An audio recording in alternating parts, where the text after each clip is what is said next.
Hi friends, good morning. Today మనం recipe చూద్దామండి. ఊతప్పం అండి. ఇదిగోండి దోశ కావాల్సిన ఉల్లిపాయ, బీన్స్, టమాటో, జీలకర్ర, కీరా తురుము, పచ్చిమిర్చి, కొంచెం కొత్తిమీర అండి. ఇవన్నీ కలిపేసుకొని వేద్దామండి.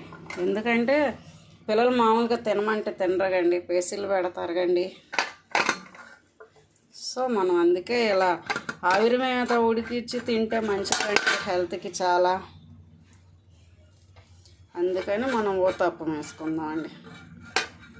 క్యారెట్ వేసుకున్నా ఇంకా బాగుంటుందండి, కానీ నా దగ్గర క్యారెట్ అవైలబుల్గా లేదు. చూసారా కలర్ఫుల్గా ఎంత బాగుందో. హెల్త్కి హెల్త్, టేస్ట్కి టేస్ట్ కూడా ఉంటుందండి. ఈ ఊతప్పం 1-2 తిన్నా చాలండి. ఆయిల్ లైట్గా వేసుకోండి, ఎందుకంటే సమ్మర్ కండి. నేను లైట్గా కారపొడి కూడా వేసానండి. మీకు ఇష్టమైతే కారపొడి వేసుకోండి, లేదంటే అలానే వేసుకోండి. చూడండి ఎంత కలర్ఫుల్గా ఉందో. రెడీ అయిపోయిందండి ఎమ్మి ఊతప్పం.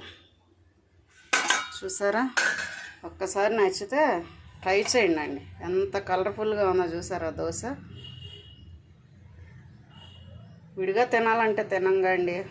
బీన్స్ కానీ, టమాటో కానీ, పచ్చిమిర్చి, ఉల్లిపాయ ఏమి నచ్చితే ఒకసారి లైక్ చేయండి, ట్రై చేయండి. ప్లీజ్ సబ్స్క్రైబ్ చేయండి.